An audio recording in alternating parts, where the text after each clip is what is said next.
小轩窗梳妆，是谁家姑娘轻轻又香于铃铛？愿晚风送霜，愿期尽天光，你是枕边月色微凉。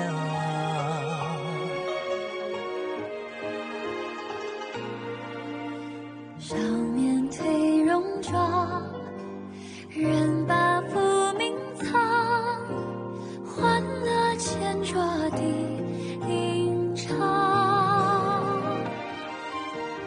愿人世无常，愿思念风涨，历史掌心将阳滚烫。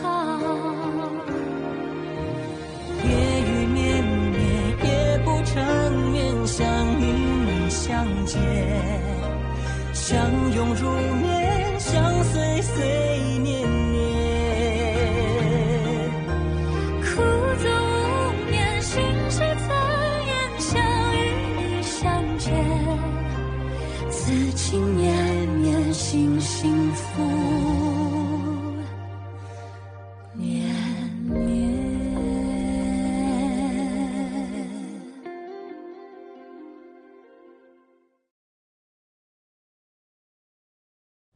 ప్రణామాలు తండ్రి గారు, మీకంతా మంచి జరగాలి. లేచి నిలబడు. ఇలా వచ్చి కూర్చో.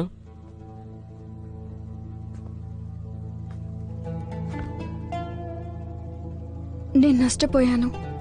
చివరిసారి నేను నా భర్తతో విడాకులు తీసుకున్నందుకు మీరు నన్ను కోపడ్డారు. ఈసారి ఏం చేయబోతున్నారు? ఇది చెప్పడానికి సుదీర్ఘమైన కథ. మీ నాన్నగారు ఈ పెంపుడు తండ్రి కలలో కనిపించారు. నీ గురించి నాతో అభ్యర్థన చేశారు. షూ కుటుంబంలో నీకు చెడు సమయం ఉంది, రాజభవనానికి తీసుకురమ్మన్నారు. అదీ కాక ఇంకొక విషయం కూడా చెప్పారు. ఆయన ఏం చెప్పారు? తను ఏం చెప్పారంటే నీకు కూడా తనలాగే భవిష్యత్తును అంచనా వేయగల శక్తి ఉందని. ఇప్పుడు మన వద్ద జన్మ నక్షత్ర రాయి లేనప్పటికీ నీలో అలాంటి ప్రతిభ ఉందని తెలిసి నేను అయోమయంలో పడ్డాను. లేదు, జన్మ నక్షత్ర రాయి దొంగతనం గురించి ఇప్పటిదాకా దాయడానికి నాకందరూ సాయం చేశారు. వారికి ఇబ్బంది కలిగించలేను.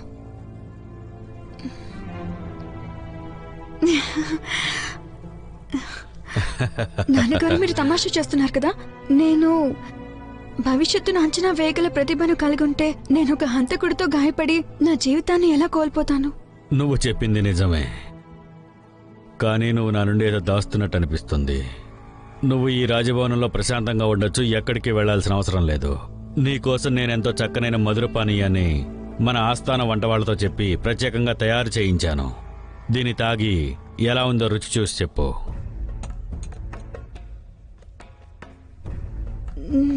నేను ఇప్పుడే భోజనం చేశాను. నాకు ఆకలిగా లేదు. మీరు మీ తండ్రి ఆశీస్సులకు అనుగుణంగా జీవించబోతున్నారా? నాకంత ధైర్యం లేదు. పిచ్చి పిల్ల, దీంతో నీకు హాని కలిగిస్తాననుకుంటున్నావా? యువరాణి, ఇది మీకోసం జిజావో నుండి ప్రత్యేకంగా తెచ్చిన బహుమతి. మీ భర్తతో మీరు విడాకులు తీసుకున్నందుకు గాను మహారాజు గారు ఆందోళనగా ఉన్నారు కాబట్టి మీకోసం ప్రత్యేకంగా తెప్పించారు. వారి ఆశీస్సులకు అనుగుణంగా నడుచుకోండి యువరాణి.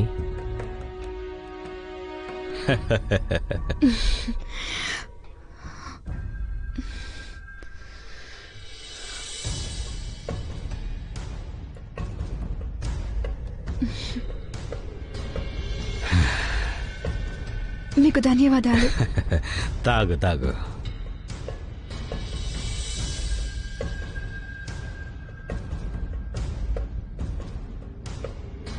పర్లేదు, తాగు.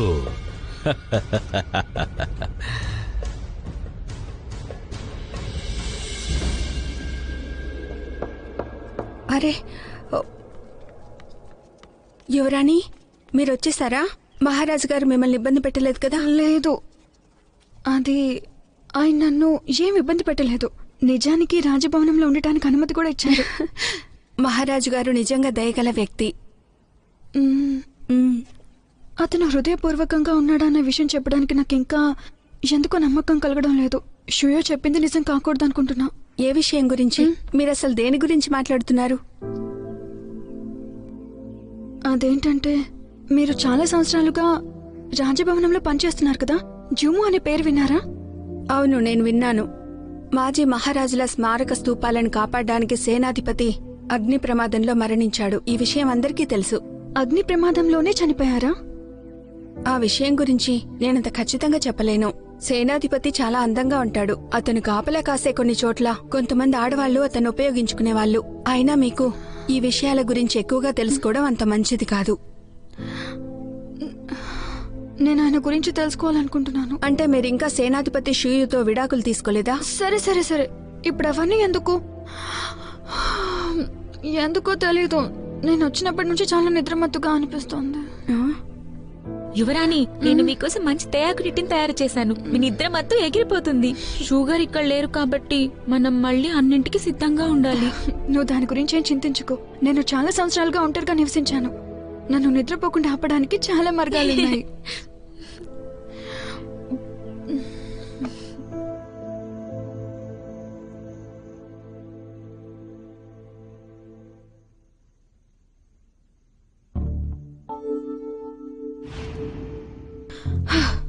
నేను నిద్రపోను.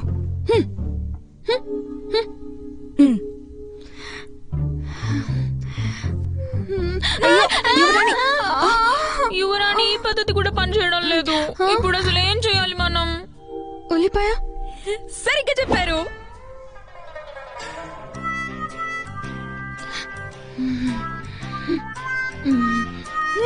ఇప్పుడు ఎలా ఉంది?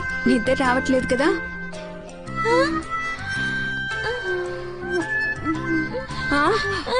అయ్యో, ఇలా చూడు, నువ్వు కాస్త కొద్దిసేపు యువరాణిని చూస్తూ ఉంటావా? ఇప్పుడే వస్తాను. యువరాణి, మేల్కొని ఉండండి, నిద్రపోకండి. యువరాణి నిద్రపోతూ, యువరాణి నిద్రపోతూ, యువరాణి. ఇవి సంవత్సరం పాటు నిల్వ ఉంచిన కోడిగుడ్లు. ఈ దుర్వాసనకి యువరాణి ఖచ్చితంగా నిద్రపోదు. మీరు వెళ్ళి యువరాణిని గట్టిగా పట్టుకోండి.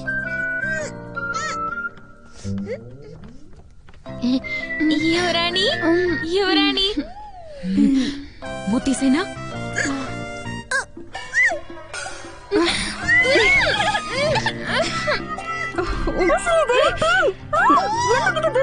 మీరు యువరాణి చేతుల ముక్కు మీద నుండి తీసేయండి. పట్టుకోండి గట్టిగా. లాగండి.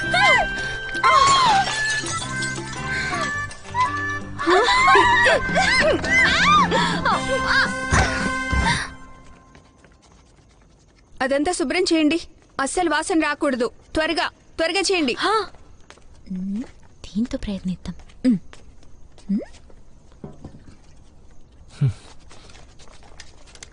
ఏంటి, భవనంలో ఏమైనా మంటలు అంటుకున్నాయా? లేదు, ఏదో దుర్వాసన వస్తుంది. చాలా సేపటి నుండి శుభ్రం చేస్తున్నారు.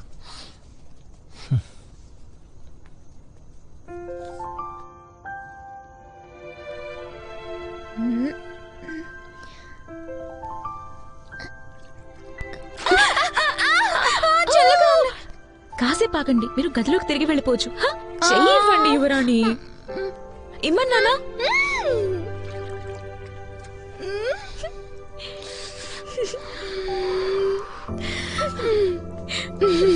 ఇంకా కొంచెం వాసన వస్తుంది. దుర్వాసన పోవడానికి కొద్దిగా ధూపం వేయండి. అవి వెలిగించండి. అగ్గిపెట్టి ఎవరి దగ్గర ఉంది? అదిగో పక్కనే ఉంటుంది. తీసుకుని త్వరగా వెలిగించండి. యువరాణి, మీరు ఇక్కడే ఉండండి, నేను ఇప్పుడే వస్తాను. అస్సలు నిద్రపోకూడదు, సరేనా? వచ్చేస్తాను.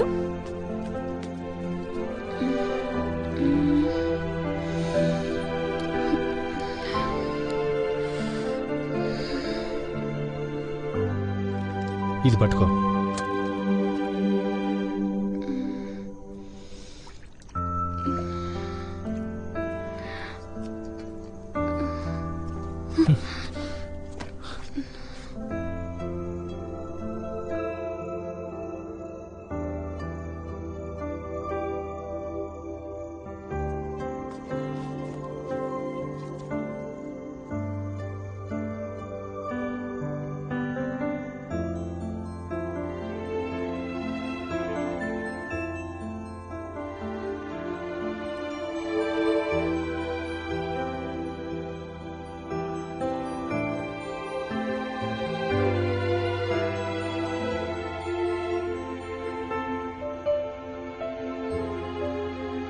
ఎందుకు ఇలా బాధపడుతున్నావు?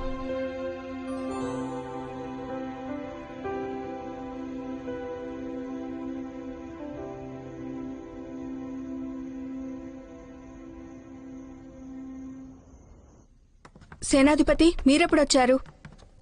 యువరాణిని నిద్రపోనివ్వకూడదు. తనని త్వరగా లేపండి. యువరాణి, మీరు పడుకోకూడదు. లేవండి. ఆగండి. అయ్యో ఒక్క యువరాణి, నిమిషం ఆగండి. సేనాధిపతి తన పక్కనే ఉంటే ఏ సమస్య ఉండదని గురువుగారు చెప్పారు కదా. తనుండగా ఏం కాదు. మరైతే నిద్రపోయినా పర్వాలేదా? మీరు కిందకు వెళ్ళండి. ఈ రాత్రి నేను ఇక్కడే ఉంటాను. ఇప్పుడు జరిగిన దాని గురించి మీరు తనతో ఏమీ చెప్పకండి. నేనేమీ చెప్పనని మాటిస్తున్నాను. ఇక నేను వెళ్తాను.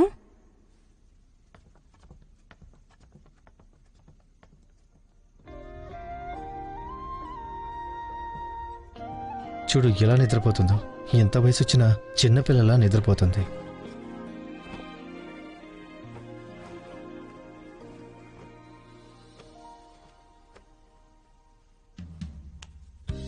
నాన్నగారు, షోయో మీకు విధేయుడుగా ఉంటాడు. జింగ్చాన్ని కూడా తప్పుదోవ పట్టించడు.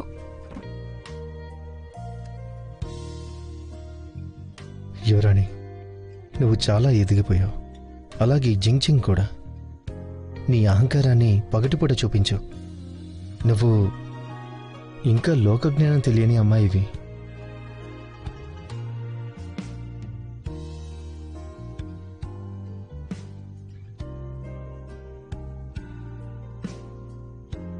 రాజభవనం నుండి బయటకొచ్చేయాలని నువ్వు నిర్ణయించుకున్నావా?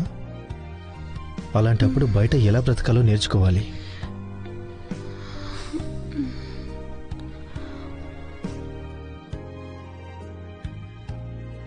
ఈరోజు రాత్రి నేను నీతో ఇక్కడే ఉంటాను.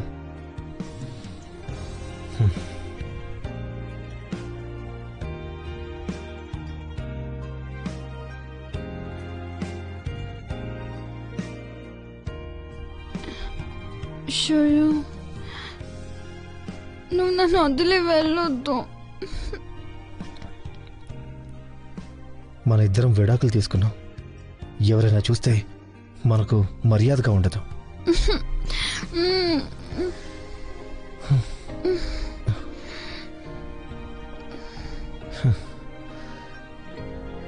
ఈ ఒక్క రాత్రికి పర్వాలేదు. భవిష్యత్తులో నేను నీ దగ్గరికి రాలేను.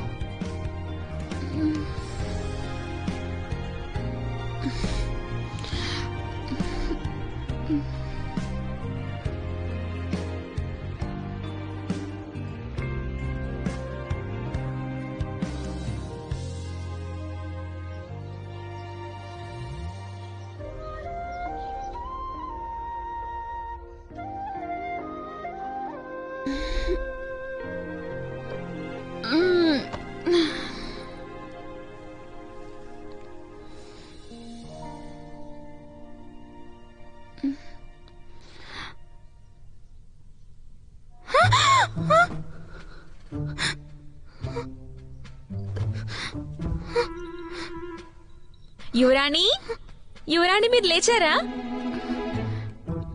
నిన్న రాత్రి బాగా నిద్రపోయారా?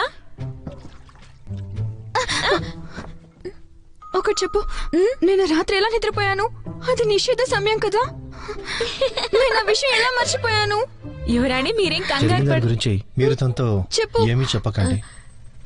యువరాణి, కంగారేం లేదు. మీరు ఆ సమయాల్లో అస్సలు నిద్రపోలేదు.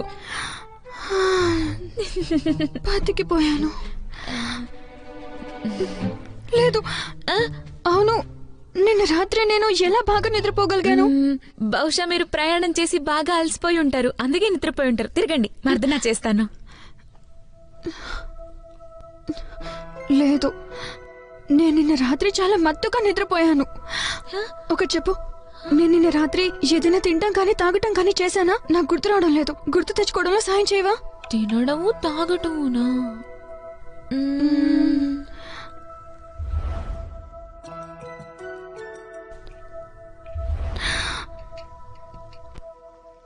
నిన్న తండ్రి గారు నేను వద్దన్న వినకుండా నా చేతితో పానీయం తాగించారు. అయ్యో, ఏంటి మీరు అనేది? ఆయన ఎందుకు అలా చేస్తారు? అంతా అయిపోయింది. నా తండ్రి గారికి జన్మ నక్షత్ర రాయి నా లోపల ఉందని తెలిసిపోయిందా? అయ్యో యువరాణి, మీరు నన్ను నిజంగా భయపెట్టేస్తున్నారు. నువ్వేం భయపడకు. నేను ఆయనతో ఏమీ చెప్పలేదు, కానీ ఆయన అడగడానికి ప్రయత్నించారు. నేను చాలా సంవత్సరాలుగా రహస్యంగా ఉంచాను. ఇప్పుడు దాని గురించి ఆలోచించాల్సి వస్తుంది. యువరాణి, కష్టాలు మొదలయ్యాయి. యువరాణి, ఉంపుడుగత్తె ఇక్కడికి వచ్చింది. మనం ఇప్పుడు ఏం చేయాలి? పర్వాలేదు, నా మార్గం నాకుంది. వస్తుందేమో చూడు.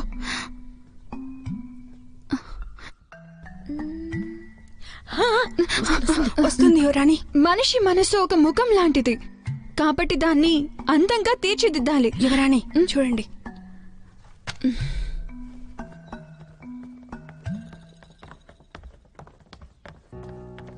సామ్రాజ్య మహారాణి గారికి ప్రణామాలు. లేచి నిలబడండి. ధన్యవాదాలు మహారాణి గారు. మీరు ఎలాంటి మాయలు చేస్తారో నేను చూస్తాను. మహారాణి గారు, యువరాణి స్త్రీ నియమాలు మరియు స్త్రీ సూత్రాలను గురించి చదువుతున్నారు. యువరాణి తనను తాను తెలుసుకుని షూ రాజభవనం నుండి తన రాజ్యానికి తిరిగి వచ్చారు. తానిప్పటికే విడాకులు తీసుకుంది. ఇప్పుడు స్వభావం మార్చుకొని ఉపయోగమే ఉంటుంది.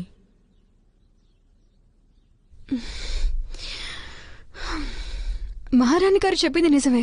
ఇంతకీ మహారాణి గారు ఇక్కడికి ఎందుకు వచ్చారో మేము తెలుసుకోవచ్చా?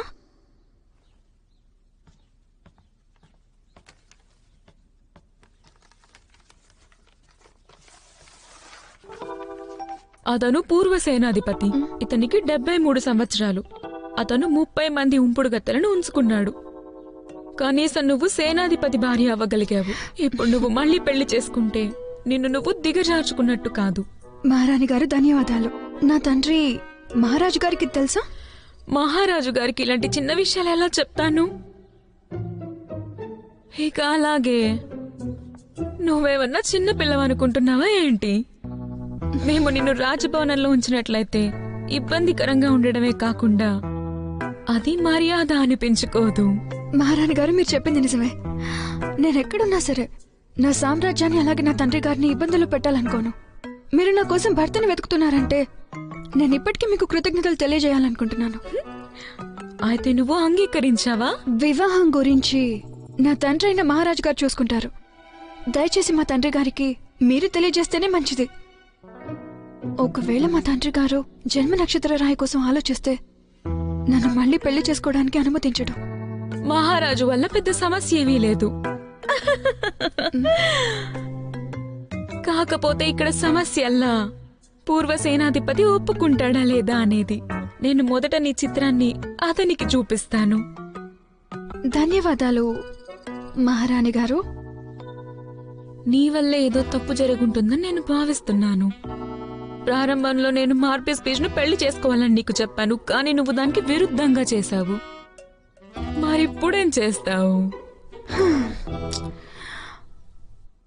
ఒక వ్యక్తి మీతో ప్రేమలో పడితే అతను మిమ్మల్ని వదిలేయడం చాలా సులభం, కానీ ఒక స్త్రీ పురుషునితో ప్రేమలో పడితే అతని వదిలేయడం అసాధ్యం. మీరేమో నాకు మంచి భర్తను వెతుకుతున్నారు, కానీ నాకేమో సాధారణ జీవితం కావాలి. మంచి విషయం.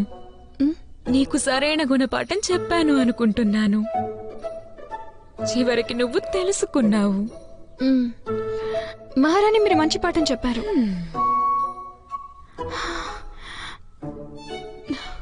నేనెక్కడున్నా సరే నా సామ్రాజ్యం నన్ను హృదయపూర్వకంగా ఆదరిస్తుంది. కానీ నా తండ్రి గారు కూడా షోయో వంటి చంచలమైన వ్యక్తి అయితే అప్పుడు ఆయన కూడా మీకోసం ఒక వృద్ధ సైన్యపతినిచ్చి పెళ్లి చేసేవారేమో. అప్పుడు మన సోదరి మనలో కావచ్చు. మాటలు జాగ్రత్తగా రాని. పిచ్చి పిచ్చిగా మాట్లాడావంటేనా? మహారాణి గారు జాగ్రత్త.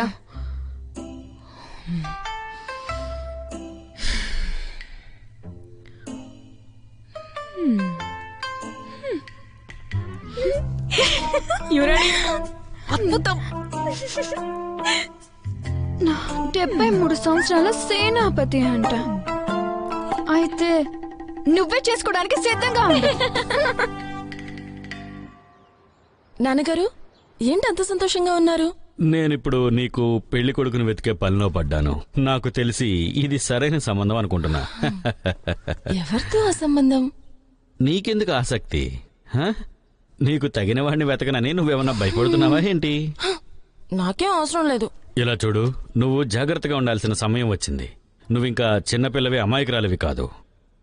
నీ తండ్రి నీకోసం ఎంతో కష్టపడి ప్రతిభ ఉన్న యువకుల్ని వెతకబోతున్నాడు. నాన్న, మీ కూతురికి ఇంత తొందరగా పెళ్లి చేసుకోవడం ఇష్టం లేదు. అంతేకాకుండా నేను మరికొన్ని సంవత్సరాలు మీతో ఉండాలని మీరు కోరుకోవడం లేదా? ప్రతి కుటుంబంలోనూ కుమార్తె పెద్దయ్యాక పెళ్లి చేసుకోవాలి. నువ్వు తెలివిగా తప్పించుకుంటున్నావా, లేక ఇంకా జియావు గురించి ఆలోచిస్తున్నావా? నేనేం అతను ఇష్టపడడం లేదు. జియావో నాకు సరైన వాడు కాదు. మరి అలాంటప్పుడు నువ్వు పెళ్లి చూపులకు సిద్ధంగా ఉండు. హల్లింగ్ శిక్షణా కేంద్రంలో చైల్డ్ వాంగ్ చాలా మంచివాడని నేను విన్నాను. అది నిజం కాదు. అయితే నేను ఇష్టపడిన వ్యక్తినే పర్లేదా? ఇష్టపడ్డావా? నేనెవరిని ఇష్టపడతాను? అంటే ఆ రాత్రి నిన్ను ఇంటికి తీసుకువచ్చిన లువోజీ గురించి నువ్వు ఇంకా ఆలోచిస్తున్నావా? లువోజియా? మీ గురువు ఇబ్బందుల్లో ఉంది కాబట్టి నా సమస్య కోసం మాత్రమే నీ పేరుని వాడుకుంటున్నాను. అవునానా? అతను చాలా మంచివాడని నేను అనుకుంటున్నాను. తను మంచివాడంటానికి ఏం యోగ్యతలున్నాయి? యోగ్యతలా? అతనికి చాలా యోగ్యతలున్నాయి. అతనికి దొరికిన డబ్బును ఇచ్చేశాడు. ఇంకా ఉన్నాయి. అతను నమ్మకమైన వాడు, దయగలవాడు, మాట మీద నిలబడతాడు. అంతేకాకుండా అతను కీర్తి మరియు లాభం కోసం పోరాడాడు. అతని పెళ్లి చేసుకున్న ఎవరైనా సరే నిజంగా ప్రతిరోజు ఉదయం నవ్వుతూ నిద్రలేవచ్చు. ఇంకా చాలా ఆపు. అతను నా కుమార్తెకి ఎలా అర్హుడవుతాడు? అతను నిన్ను మళ్ళీ కలిస్తే గనక నేను అతన్ని వెంటనే సరిహద్దుకి బదిలీ చేసి పారేస్తాను. ఉన్నత స్థాయి చేరుకోవడానికి నేను చాలా కష్టపడ్డాను. నేను నీకోసం ఒక గొప్ప భర్తని వెతకాలనుకుంటున్నాను. నువ్వు నన్ను మోసగించలేవు. ఆ విషయాన్ని నువ్వు గుర్తుంచుకో. నువ్వు పిచ్చి పిచ్చి ఆలోచనలు పెట్టుకోకు. నేను ఇప్పుడే వెళ్ళి అతనికి సరైన గుణపాఠం చెప్తాను. నానా,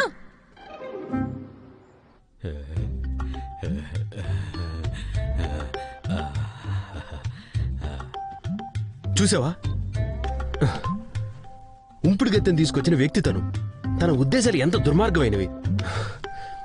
నేను నా సోదరిని ఇలాంటి పనికిరాని ముసలోడికి ఇచ్చి అసలు వివాహం చేయను. కావాలంటే తనని ఇంటి నుంచి బయటకు కూడా పంపించేస్తాను. యువరాజా, యువరాణి అసలు ఇతన్ని ఎందుకు అంగీకరించిందో అర్థం కావడం లేదు. తను కోపంలో ఒప్పుకొని ఉంటది. లేదు, సోదరిని ఇబ్బందులు పడడానికి నేను అంగీకరించను.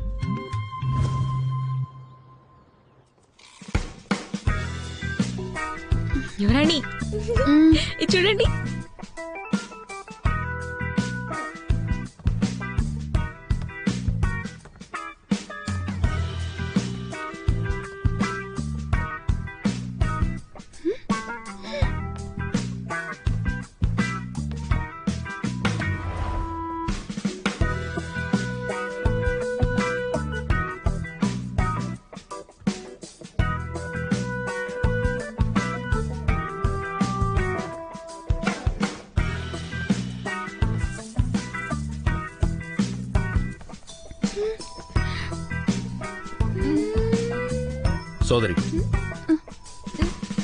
సోదరి వాళ్ళని చూడు, ప్రణామాలు చేయండి.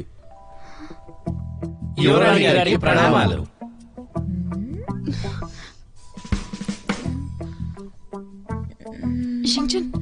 అసలు ఎవరు వీళ్ళు? వీళ్ళందరినీ నువ్వు ఇక్కడికి ఎందుకు తీసుకొచ్చా? నువ్వు కూడా ఆ వృద్ధ సేనాపతి సంబంధం తీసుకొచ్చావా ఏంటి?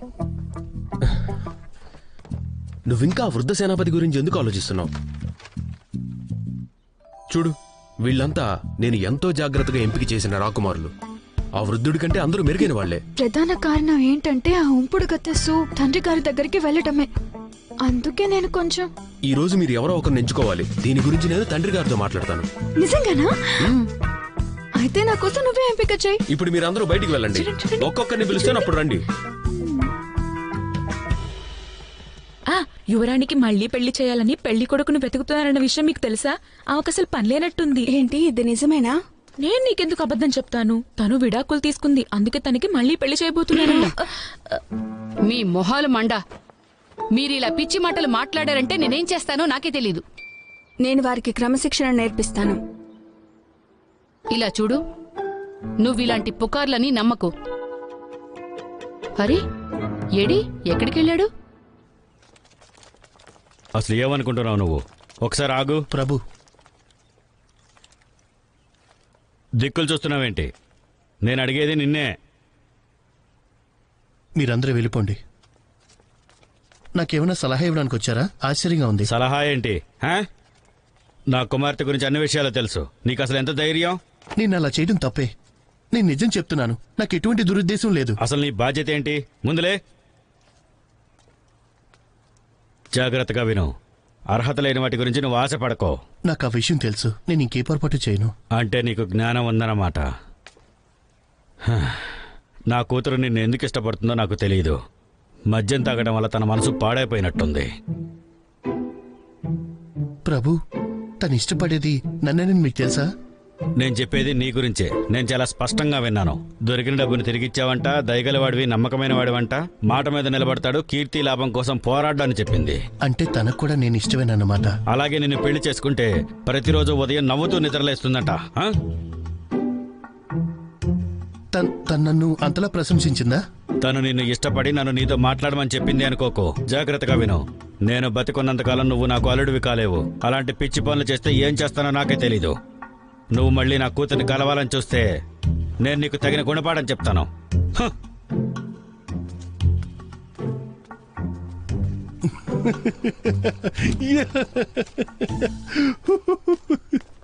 ఏమైంది నీకు?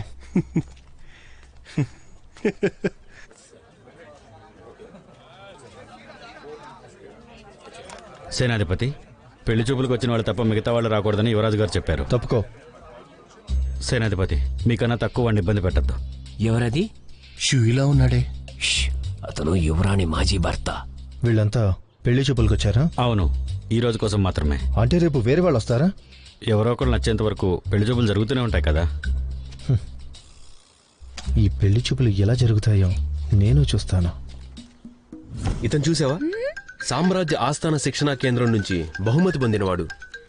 యువరాణి, తను బాగున్నాడు, చూడు ఒకసారి. సరే. నిజానికి అతను అంత మంచివాడు కాదు. నాకు ఉదయం తెలిసింది. అతనికి చిన్న సమస్య ఉంది. శరీరం నుంచి వాసన వస్తుంది.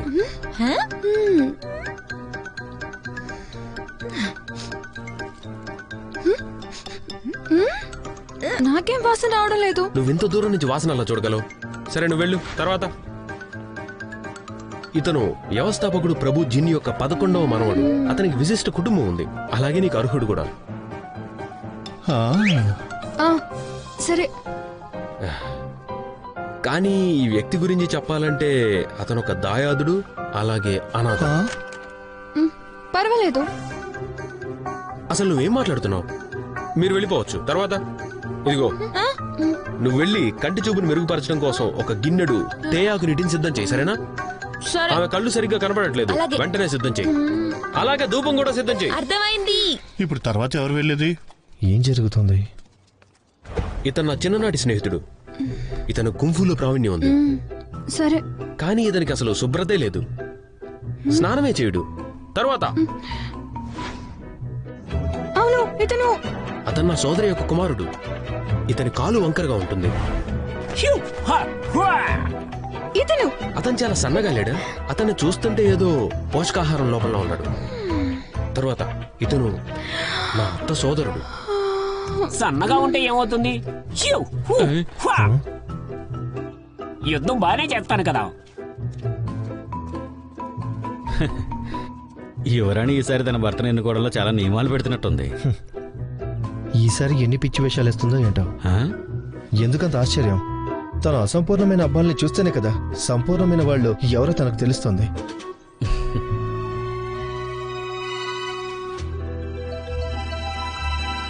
తర్వాత ఎవరు? సోదరి. సోదరి,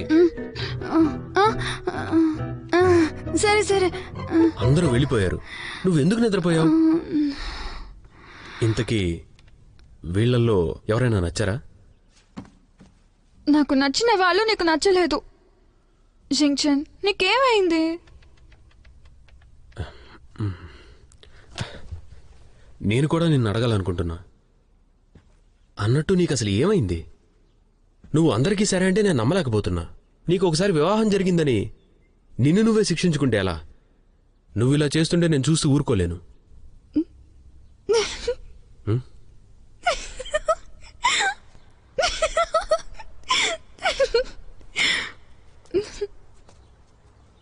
ఇప్పుడు లోపలికి వెళ్ళింది ఎవరు? మీరేం భయపడద్దు. యువరాణి అంత తొందరగా నాకు తెలిసి ఒప్పుకోదనుకుంటున్నాను. మీలాంటి గొప్ప వ్యక్తిని తను వద్దు అనుకుందనంటే నాకు తెలిసి మంచి వ్యక్తి ఎవరో అనేది తను కనుగొనలేకపోవచ్చు. ఇది కేవలం వినోదం కోసం మాత్రమే. నేను లోపలికి వెళ్తున్నాను. ఇలా చూడండి, పెళ్లి చూపులకు రాని వాళ్ళని ఎవరిని అనుమతించొద్దని యువరాజు గారు నాకు స్పష్టంగా చెప్పారు. మీరు వెళ్ళాలంటే నన్ను దాటుకుని వెళ్ళాలి. నేను మీకు చెప్పాను కదా, అది ఇతనెవరు? అదే నాకు అర్థం కావడం లేదు. మనలాగే వచ్చాడేమో.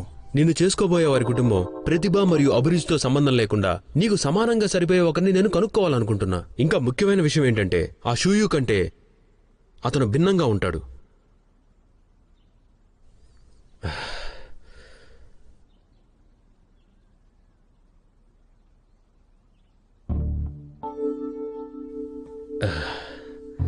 సోదరి, అది ఎవరంటే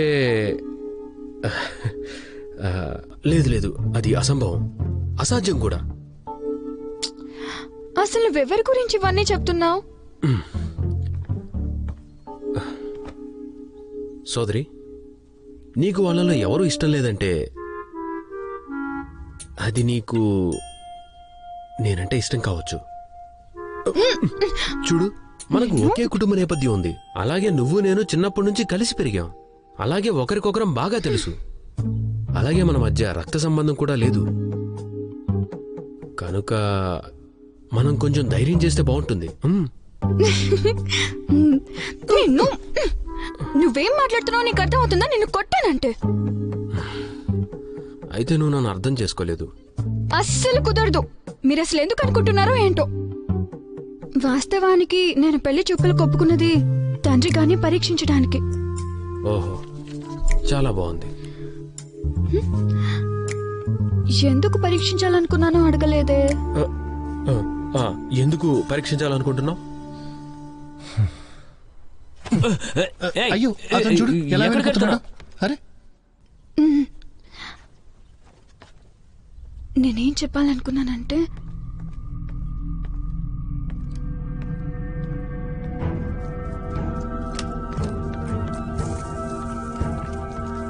మీరేం చేస్తున్నారు? నువ్వు బానే ఉన్నావా? నువ్వు తన్ని పట్టించుకుంటున్నావా? అసలేంటి మీ ఉద్దేశం? ఏమైనప్పటికీ అది నీకంటే ఎక్కువే. తప్పుగా అనుకోవద్దు, నేనేదో పొరపాటు పడ్డాను. నేను ప్రశాంతంగా ఉన్నాను. ఉద్యానవనం నుంచి తిరిగి వచ్చినప్పటి నుండి నేను సహిస్తున్నాను. ఇప్పుడు నువ్వు నా బావ కాదు. నిన్ను అస్సలు క్షమించను. ఆగు, చిన్నపిల్లల్లా పోట్లాడుకోవద్దు. నేను చిన్నపిల్లన్నా? అతనే గొడవ ప్రారంభించాడు. షూయు, నాతో పోరాడాలనుకుంటున్నావా? ఏంటి, నువ్వు ఇంతకుముందే నన్ను గట్టిగా నెట్టేశావు కదా. యువరాణి, నీతో మాట్లాడాలి, ఇలా రా. నువ్వు ఇంకా తనేం చేయాలో చెప్పడానికి ధైర్యం చేస్తున్నావా? నువ్వు ఇకపై ఆమె భర్త కాదు. నేను నీకు చెప్తున్నా, నేను ఖచ్చితంగా సోదరికి మంచి సంబంధం చూసి పెళ్లి చేస్తాను. భోజనం చేసి వెళ్దు గాని. యువరాణి రా.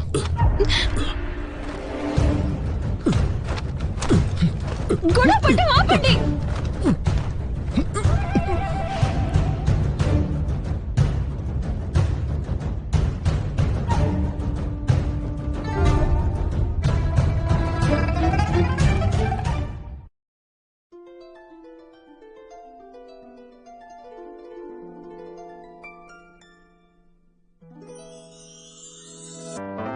说什么惹你生气了？那句话能哄你回家？怕下雨打湿你头发。要怎么才是温柔啊？我睡不醒的小尾巴，捂着嘴舌在头上吗？张牙舞爪的你啊，一条粘人小尾巴，睡不着的小牵挂。晚霞爬过树枝桠，盛夏穿过绿篱笆，我想到你肩膀吗？这夜里的说牵挂。